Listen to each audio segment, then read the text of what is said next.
한번 따라 하실까요? 부활의 은혜를 경험한 사람. 부활의 은혜를 경험한 사람. 예수 그리스도의 부활을 최초로 목격한 사람은 신기하게도 남자, 즉 제자가 아니라 여자들이었습니다. 남자들은 모두 다 도망을 갔는데 여자들은 십자가의 현장에 끝까지 남아 있었을 뿐만 아니라 십자가의 목격자인 동시에 그들은 부활의 목격자, 부활의 증인이었습니다. 오늘 본문 1절에 예수님의 무덤을 찾아간 여인들, 그래서 예수님의 부활을 처음으로 목격한 여인들의 이야기가 등장합니다. 1절 한번 읽어볼까요? 시작. 안식일이 다 지나고 안식 후 첫날이 되려는 새벽에 막달라 마리아와 다른 마리아가 무덤을 보려고 갔더니, 자, 예수님이 금요일 날 십자가에 못 박혀 돌아가셨고 토요일이 유대인들의 안식일이었죠. 그래서 사흘 만에 부활하시니까 이 주일날 아침에 새벽에 이 여인들이 예수님의 몸에 향유를 발라서 썩지 않게 하려고 하는 착한 마음을 가지고 이 무덤을 찾아간 겁니다. 새벽에 갔습니다. 갔는데 예수님이 없어요. 천사들이 그들을 맞이하며 예수님이 살아나셨다, 말씀하신 대로 부활하셨다라고 하는 놀라운 소식을 전해 주었습니다. 5절, 6절 말씀 시작. 천사가 여자들에게 말하여 너희는 무서워하지 말라. 그가 여기 계시지 않고 그가 말씀하신 대로 살아나셨느니라. 마이크를 바꿔주세요. 소리가 났다 안 났다 그러잖아요. 방송실에서 잘 보고 한번 바꿔주세요. 맞죠? 네, 소리가 났다 안 났다 그러면 건전지가 다 됐다는 얘기예요. 건전지가 다 되면 소리가 안 나요. 자, 여러분, 천사가 소식을 전해줬습니다. 예수님이 부활한 걸 여자들이 처음부터 만난 게 아니고 천사들을 통하여 기쁜 소식을 전해준 겁니다. 만나지 않아도 듣는 것만으로도 여러분 은혜가 되고 듣는 것만으로도 놀라운 복음이 될 수 있습니다. 그런데 이 여인들은 듣는 것을 넘어서서 듣고도 믿었지만 나중에 직접 누굴 만납니까? 예수님을 만나는 거예요.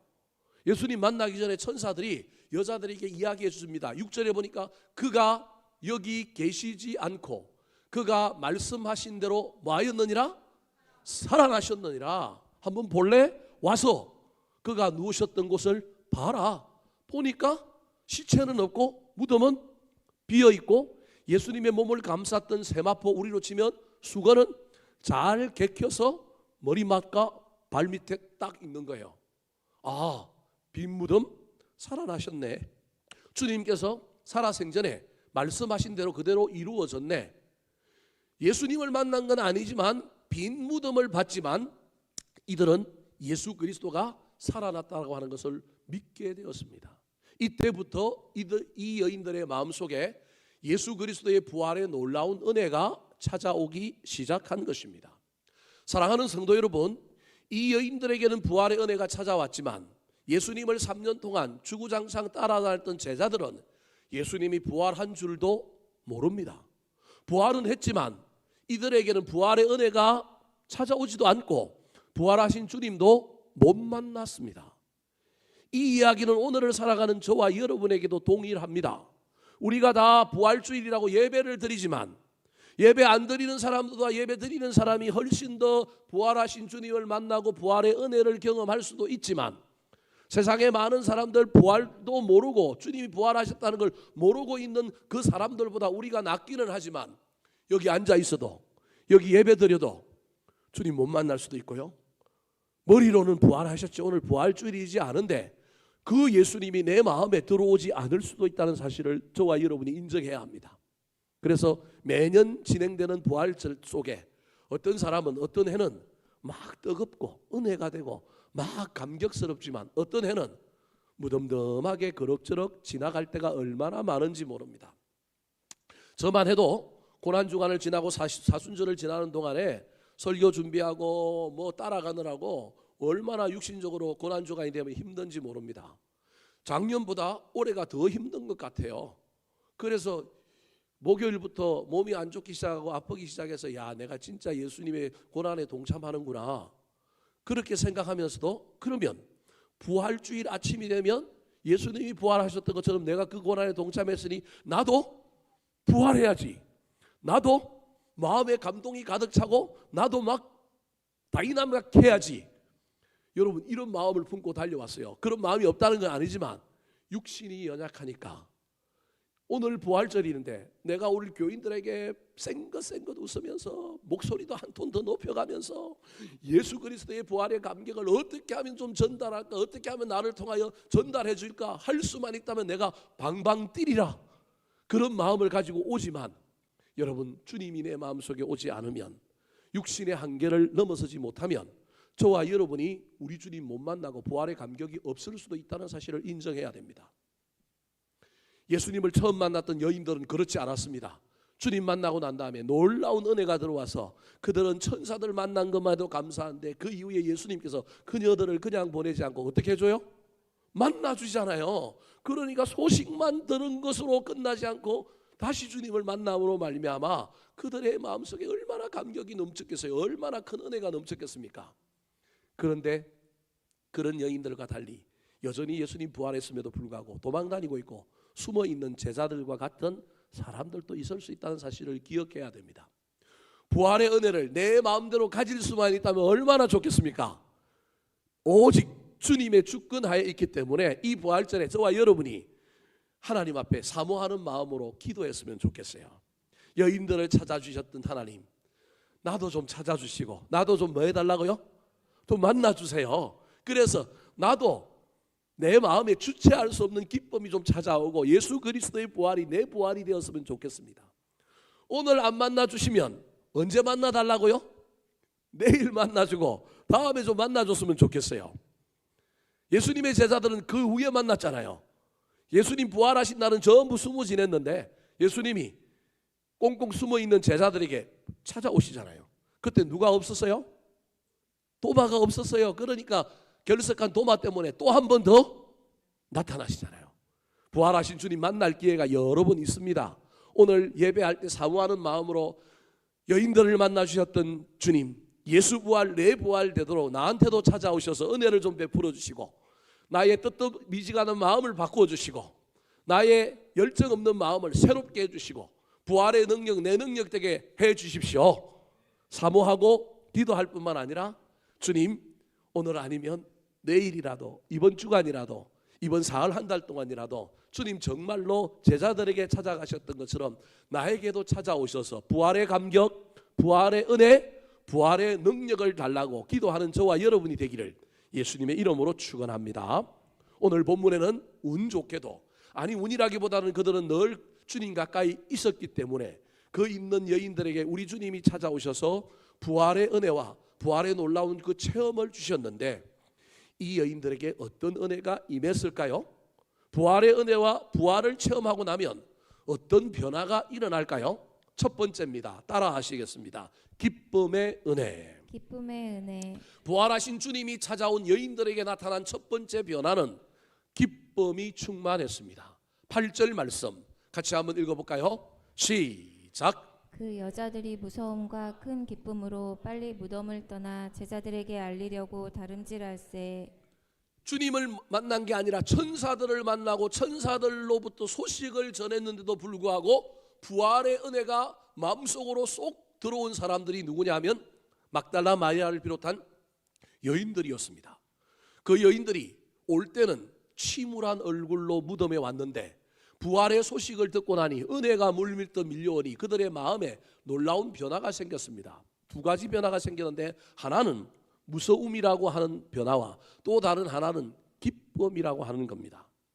대조적인 두 단어입니다. 공존하기가 쉽지 않은 단어인데 예수 그리스도의 부활의 소식을 듣고 부활의 은혜가 들어온 여인들에게 이 두 마음이 생겼습니다. 하지만 저 무서움은 우리가 알고 있는 피열이라고 하는 두려움이 아니라 떨림의 무서움입니다. 이런 겁니다. 우리가 너무 믿을 수 없는 사실을 경험했을 때, 내가 생각지도 못한 일이 일어났을 때 하나님이 살아계시고 위대한 무엇인가 있다라는 걸 느껴질 때 오는 경외하는 마음으로 하는 떨림, 두려움은 두려움인데 일반적인 미래에 대한 두려움, 생사에 대한 두려움이 아니라 나보다 더 큰 존재가 있다, 더 큰 위대한 일이 있다라고 하는, 내가 감당할 수 없는 역사와 내가 감당할 수 없는 인생의 뒤안길에 무엇이 있다고 느껴질 때 오는 두려움이에요.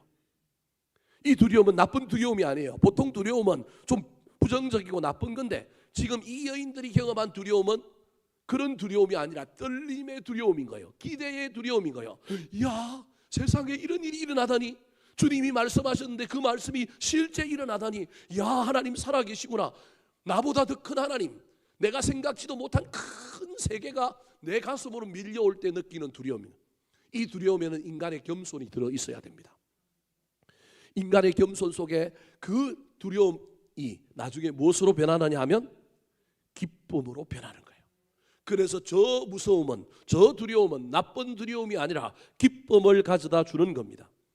기쁨을 전할 그 소망하는 마음 때문에 머리가 곤두서고요, 피부에 닭살이 돋고요, 막 찌릿찌릿하고요, 막 그러면서 뛰어가는데 이제는 점차 마음이 무엇으로 바뀌어가느냐 하면 기쁨으로 바뀌어가는 겁니다.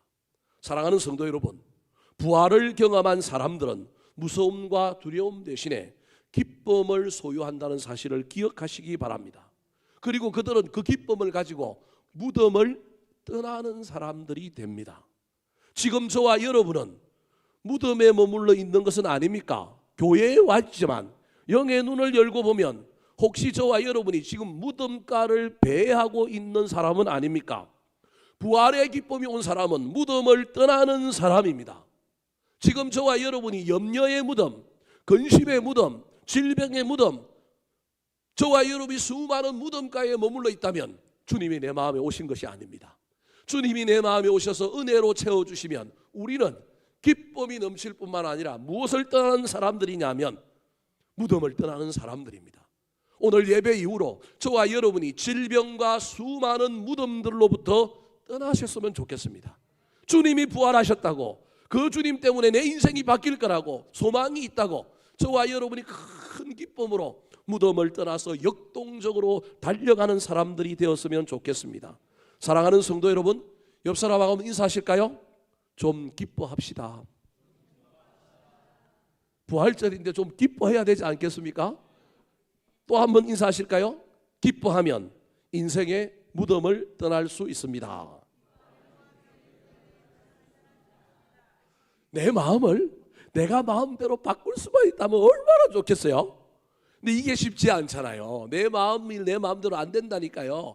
그래서 내 마음을 바꿀 수 있는 분이 누구냐 하면 하나님이요, 주님인 거예요. 주님이 이 새벽에, 이 아침에 그 새벽에 여인들을 찾아가서 그 마음을 바꾸어 준 것처럼 이 아침에는 저와 여러분에게 찾아오셔서 우리 마음을 좀 바꾸어 주면 좋겠어요. 부정적인 마음이 긍정적인 마음으로, 소망 없는 마음이 비전을 품는 마음으로, 두려움에 쌓여있던 마음들이 막 우리 속에 기쁨이 생겼으면 좋겠습니다. 예수 부활, 내 부활 되면 십자가를 지고 주님을 따르는 것만이 신앙의 전부가 아니라 십자가 이후에 부활이 있어야만이 우리 인생의 문제가 해결되는데, 그분이 살아나셨고 그분이 부활을 이루셨다고 하느니 우리 가운데 기쁨으로 다가와야 하지 않겠습니까? 그래서 이게 은혜인 거예요. 우리 마음대로 되는 게 아니고 주님께서 이 은혜를 주셔야만이 저와 여러분의 마음에 무엇이 생기느냐 하면 기쁨이 생긴 겁니다. 사랑하는 성도 여러분, 부활절 이후와 부활절 이전이 저와 여러분의 삶의 변곡점이 되어 달라졌으면 좋겠습니다. 부활을 체험하고 난 다음에 내가 더 은혜로운 사람이 되고 더 열정적인 사람이 되고 더 소망의 사람이 될 뿐만 아니라 무덤가를 배회하는 사람이 아니라 희망과 소망을 품고 저 희망의 나라로, 소망의 나라로 달려가게 되는 기쁨의 주인공들이 되시기를 우리 구주 예수 그리스도의 이름으로 축원합니다. 두 번째, 부활을 처음으로 경험한 여인들에게 찾아온 은혜는 무엇일까요? 그 은혜와 부활의 체험이 이 여인들을 어떻게 변화시켰을까요? 따라하시겠습니다. 예배의 은혜. 예배의 은혜.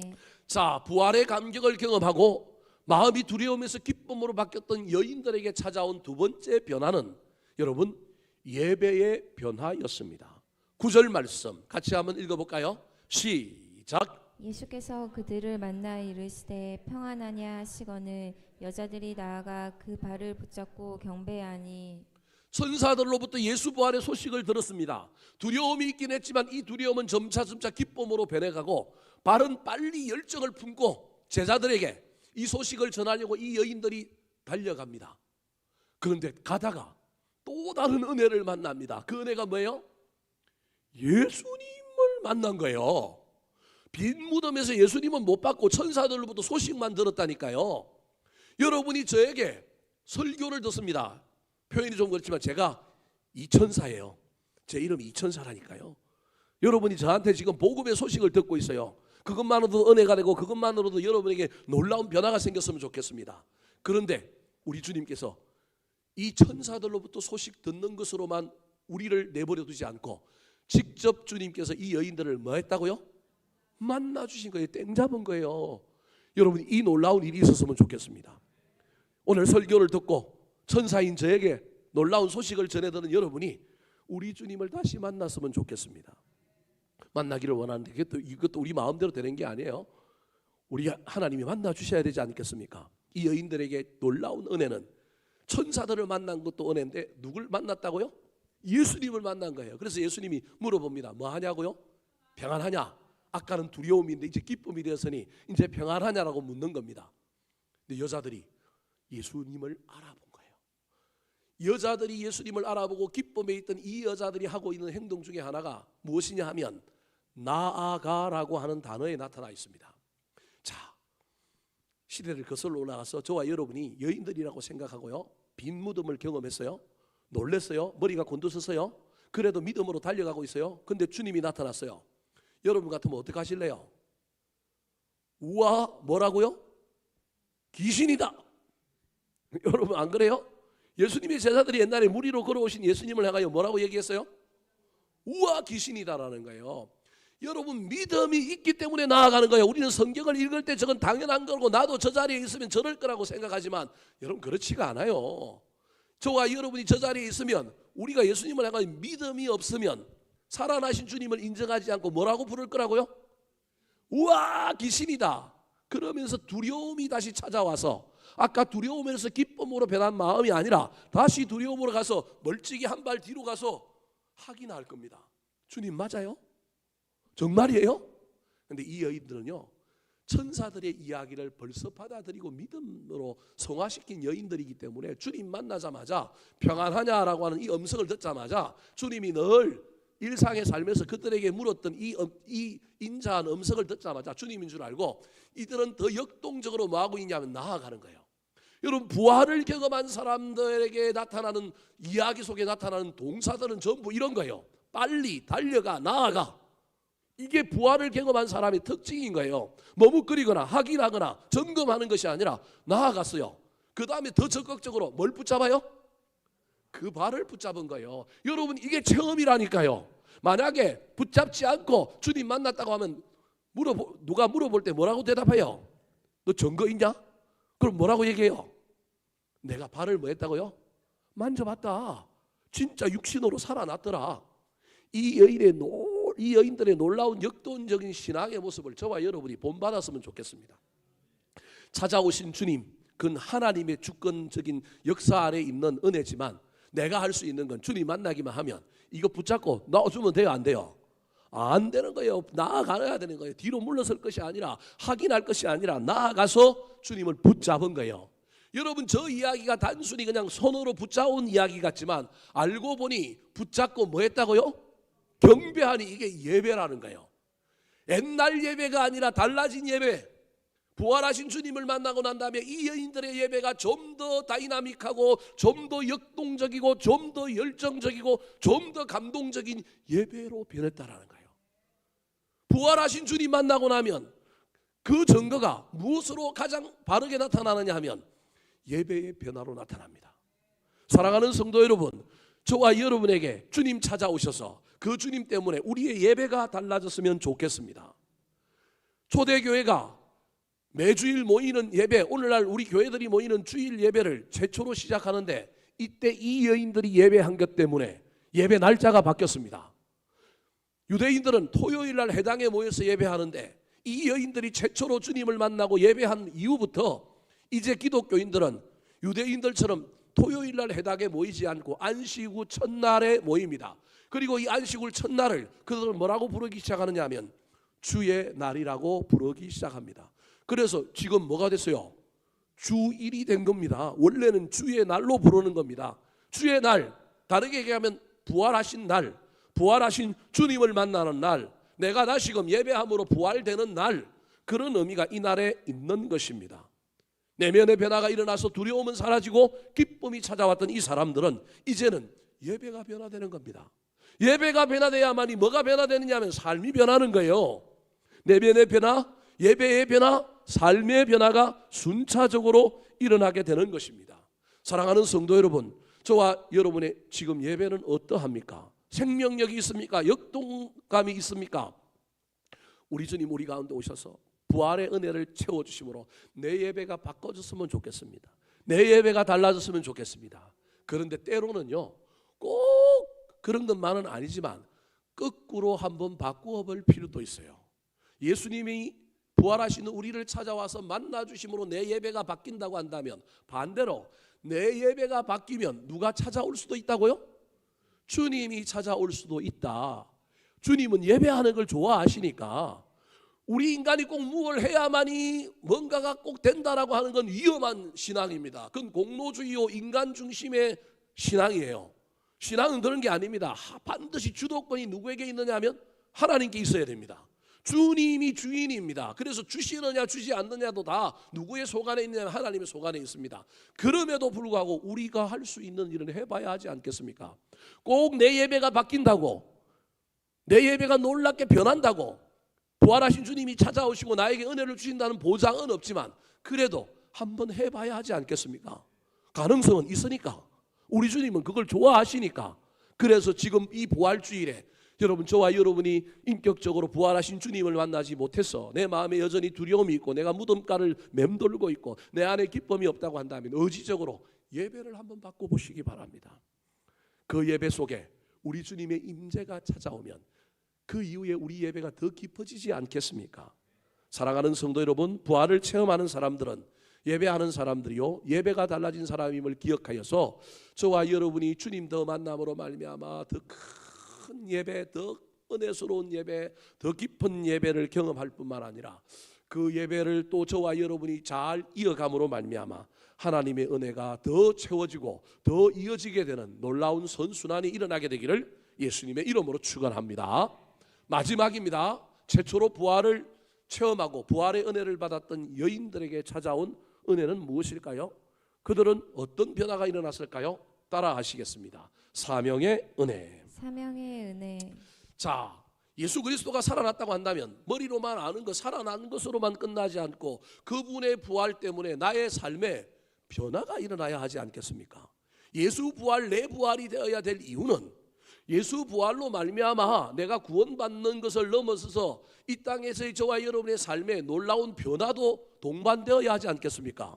예수님이 부활할 때 놀라운 변화들이, 자연 현상들이 일어난 것처럼 우리에게도 그런 일들이 일어나야 하지 않겠습니까? 그런데 그 놀라운 변화의 제일 시작은 무엇으로부터 시작하느냐 하면 예배 이후에 주의 음성을 듣고 순종함으로 시작됩니다. 순종함으로 내 삶에 변화가 일어나는 겁니다. 10절 말씀 같이 한번 읽어볼까요? 시작. 이에 예수께서 이르시되 무서워하지 말라. 가서 내 형제들에게 갈릴리로 가라 하라. 거기서 나를 보리라 하시니라. 자, 주님을 만나 예배가 변화된 이 여인들, 천사들의 기쁜 소식을 듣고 두려움이 변하여 기쁨이 되어서 역동적인 신앙으로 달려갔던 이 여인들, 주님 만남으로 말미암아 예배가 더 깊어졌던 이 여인들에게 주님께서 예배 중에 말씀을 해오십니다. 우리에게 사명을 주셨습니다. 예배의 시작은 인간으로부터 시작할 때가 많습니다. 내 의지, 내 소망을 가지고, 내 기도를 가지고, 내 문제를 가지고, 나의 어떤 마음의 평안과 나의 어떤 필요를 가지고 예배가 시작되지만 예배는 깊어지면 깊어질수록, 예배가 제대로 되면 될수록 예배의 주도권은 누구에게 넘어가야 되느냐 하면 하나님께 넘어가야 합니다. 주님께 넘어가야 합니다. 그리고 예배 때 내가 기도하고 내가 소원을 아뢰지만 예배가 깊어지면 누구의 음성이 들려와야 되느냐 하면 하나님의 음성이 들려와야 합니다. 여인들에게 하나님의 음성이 들렸습니다. 무서워하지 말라. 가서 내 형제들에게 갈릴리로 가라고 하라. 가서 이야기함으로 말미암아 또 다른 사람이 가는 놀라운 이야기를 지금 하고 있는 겁니다. 내가 너희를 보내노니 네가 가서 이야기함으로 제자들이 갈릴리로 가라는 거예요. 갈릴리는 처음 사랑의 장소입니다. 그때 뜨거웠습니다. 그때 진실했습니다. 근데 3년 동안 예수님 따라다니면서 이들이 때가 묻기 시작했고 매너리즘에 빠졌고 능력도 사라져 버렸습니다. 옛날에는 귀신도 내쫓았는데 못 쫓는 예수님이 제자들이 된 겁니다. 어쩌면 이 제자들의 이야기가 오늘 저와 여러분의 이야기일 수도 있습니다. 예수를 믿으면 믿을수록 더 순수해지고 더 신실해져야 되는데 저와 여러분이 때가 묻어갖고 3년 따라다닌 제자들처럼 그럴 가능성이 있습니다. 이때 주님이 찾아오셔서 하시는 말씀이 첫사랑의 자리, 처음의 자리 어디로 돌아가라고요? 갈릴리로 돌아가서 나 좀 만나자. 너희들이 먼저 가면 내가 뭐 하겠다고요? 가겠다. 근데 이 명령을 누구한테 이야기했느냐 하면 제자들에게 전달하라고 이 여인들에게 이야기한 겁니다. 여러분 이 명령을 받은 이 여인들이 어떻게 했을까요? 자, 11절 말씀 같이 한번 읽어볼까요? 시작. 여자들이 갈 때 경비병 중 몇이 성에 들어가 모든 된 일을 대제사장에게 알리니. 여자들이 갈 때 이 말은 순종했다라는 거예요. 예배를 잘 드리는 사람은 예배 이후에 나타나는 삶의 변화가 순종이어야 함을 보여주는 거예요. 예배를 드렸는데 순종이 없다? 거역이 나타난다? 예배가 문제가 있었을 가능성이 있는 거예요. 주님을 만나고 난 다음에 예배의 주도권을 주님이 주시고 주님께서 여인들에게 명령을 했어요. 근데 그 명령을 들은 여자들이 뭐 하느냐 하면 가는 거예요. 근데 여러분 저 11절을 그냥 여인들이 갔다라고만 표현하면 되는데 뒤에 뭘 사족을 달아놨는데 뭐라고 달아놨느냐 하면 경비병 중 몇이 성에 들어가 모든 된 일을 대제사장들에게 뭐 했다고요? 알렸다. 뭘 알렸대요? 모든 된 일. 그 모든 된 일이 뭘까요? 무덤이 빈 거. 또 하나는 뭘까요? 예수님이 살아나신 걸 누구도 본 거예요. 사실은 경비병도 본 거예요. 살아나신 예수님과 여자들이 소위 말하는 예배하는 장면, 그들 눈에는 대화 나누는 장면으로 보였겠지만 그것을 누가 본 거예요? 경비병들이 본 거예요. 좀 더 그림을 넓혀보면 여자들과 예수님이 얘기하고 있는 걸 조금 옆자리에서 누가 쳐다보고 있느냐 하면 경비병이 쳐다보고 있고요. 경비병이 보고 있다는 사실을 또 누구도 알아요? 여자들도 알아요. 이 그림이 지금 이런 그림이라는 거예요. 이런 그림이라는 거예요. 그러니까 예수님이 여자들에게 뭐라고 얘기하느냐 면 너 가서 제자들에게 갈릴리로 가라고 전해라는 거예요. 이런 소식도 희미하지만 이런 이야기도 누가 다 들었을까요? 경비병이 다 들은 거예요. 그래서 경비병이 가서 대제사장들에게 알리니까 대제사장들이 어떻게 해요? 돈을 줘갖고 야, 본 것 뭐 하지 말라고요? 말하지 말라. 매수하는 거예요. 매수하는 거예요.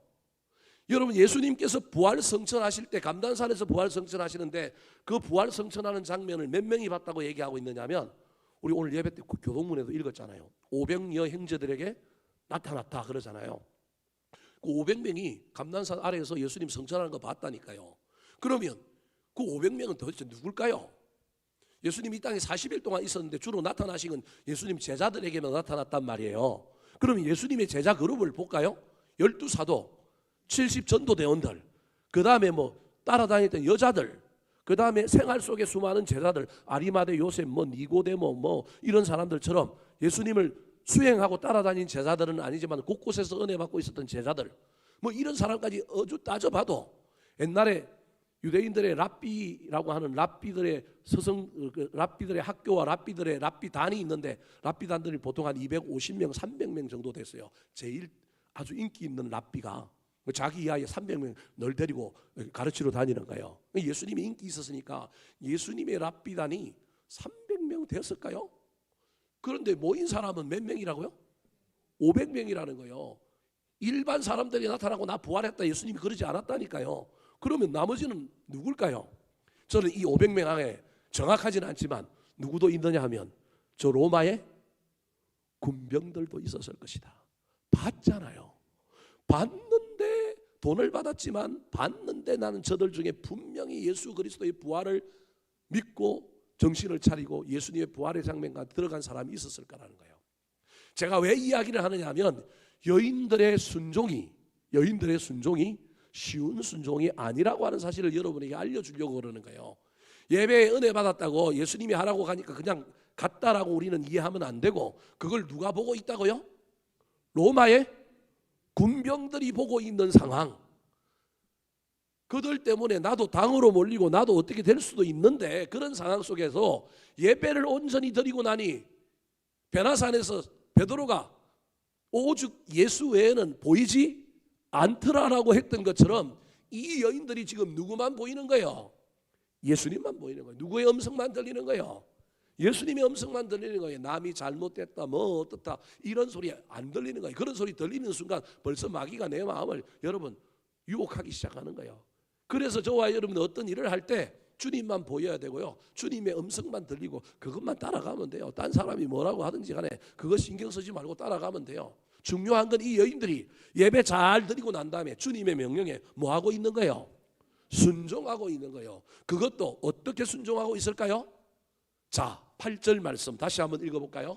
시작. 그 여자들이 무서움과 큰 기쁨으로 빨리 무덤을 떠나 제자들에게 알리려고 다름질할세. 처음에 천사들에게 예수 그리스도의 부활의 소식을 전달받았을 때의 여인들의 태도입니다. 그들이 무서움과 큰 기쁨도 있었지만 무덤을 어떻게 떠나요? 빨리 떠나요. 제자들에게 알리려고 하는 목적을 가지고. 근데 빨리 떠날 뿐만 아니라 어떻게 가요?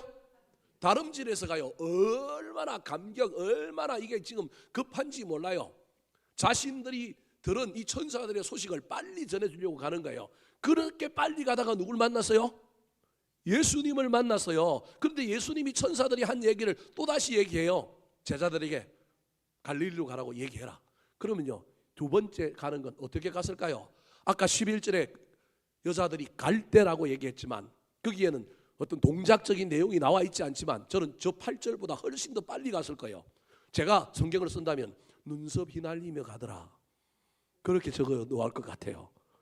제가 하고 싶은 이야기가 뭐냐면 예수님의 그 놀라운 은혜를 경험한, 부활을 경험한 이 여인들이 예배 잘 드리고 난 다음에 하고 있는 행동이 순종인데, 그냥 순종이 아니라 어떤 순종이라고요? 적극적인 순종.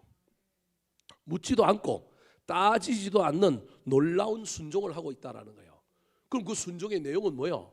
제자들에게 자기가 만난 예수님을 뭐 하는 거예요? 전하는 거예요. 이게 사명인 거예요.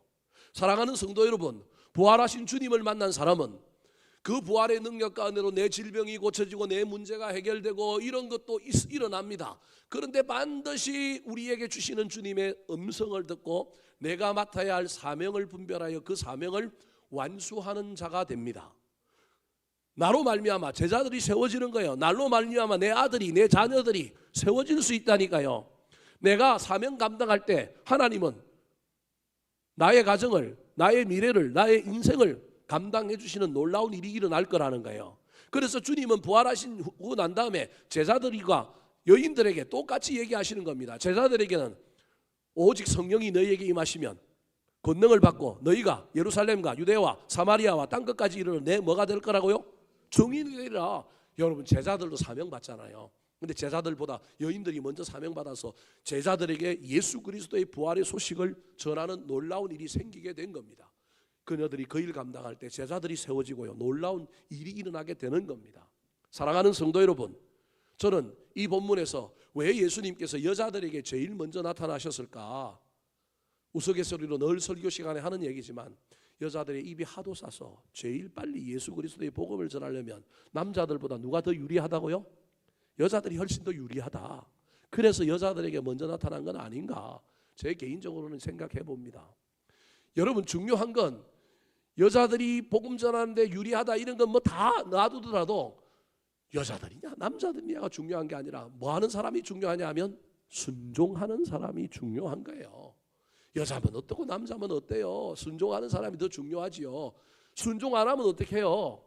이 여인들이 순종했는지 안 했는지 어떻게 알 수 있느냐 하면 훗날 예수님께서 이 여자들을 통하여 갈릴리로 가라고 제자들에게 이야기했는데 제자들이 예루살렘 한 집에 뭐 하고 있어요? 다 모여 있어요. 문을 어떻게 잠그고요? 꽁꽁 잠그고 모여 있어요.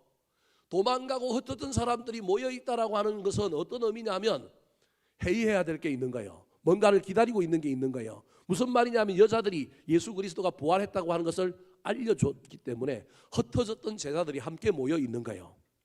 그러면 주님의 소식을 들었으면 이 여인들이 순종했던 것처럼 제자들도 뭐 해야 돼요? 순종해서 지금 빨리 어디로 가야 돼요? 갈릴리로 가야 되는데 가요 안 가요? 안 간다니까요. 이게 성경의 이 놀라운 대조예요. 여인들은 순종했는데 제자들은 안 가는 거예요. 그러니까 예수님께서 벽을 껴뚫고 문도 열지 않고 제자들이 모인 곳에 어떻게 해요? 나타나잖아요. 나타나서 평안하냐 묻잖아요. 대답을 안 하니까 예수님께서 이들의 마음을 어루만지게 하여 숨을 내쉬면서 성령을 불어넣어 주잖아요. 그때 누가 없었다고요? 도마가 없으니까 예수님께서 또 도마 있을 때 또 뭐예요? 또 나타나요. 여러분 제자들은 한 번에 순종하는 여인들은 한 번에 순종하는데 제자들은요 한 번에 순종이 안 돼. 그럼 몇 번이나 나타나요? 2번이나 나타나고 어디로 가라고요? 갈릴리로 가라 그러잖아요. 갔는데도 나중에 그들은 순종 못 해갖고 열심히 기다리다가 뭐 잡으러 가요? 에이 고기나 잡으러 가자. 이게 남자들이요. 이게 제자인 거예요.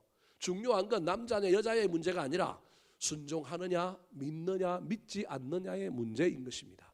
사랑하는 성도 여러분, 부활한 사람, 부활을 경험한 사람은 사명의 사람이 된다는 사실을 기억하시기 바랍니다. 이 여인들이 예수 그리스도의 부활을 전했다고 한다면 저와 여러분도 이 부활절 이후에 예수 그리스도의 부활, 예수 그리스도의 복음을 전하는 사람이 되어야 하지 않겠습니까? 특별히 하반기에 우리 교회는 총동원 전도주의를 하며 또 믿지 않는 가족들, 가까이 있는 사람들을 전도해 보려고 애를 써보자고 준비하며 나아가게 될 것인데 부활절 이후에 저와 여러분이 마음의 시동을 좀 걸어봐야 하지 않겠습니까? 이 여인들이 이렇게 복음을 전한다고 한다면 우리도 전해야 하지 않겠습니까? 저는 토요일 날 어제 식구단지에 있는 미용실에 이발하러 갔습니다. 갔더니 그 미용실 원장이 천주 교인이거든요. 그러니까 아는 거예요. 아이고 목사님 오셨어요? 내일 부활절이라고 이발하러 오셨네요. 아이고 어떻게 알았냐고. 자기가 천주교인이니까 아는 거예요. 그래도 우리 목사님 부활절 많이 잘하고 이발하러 오셨네.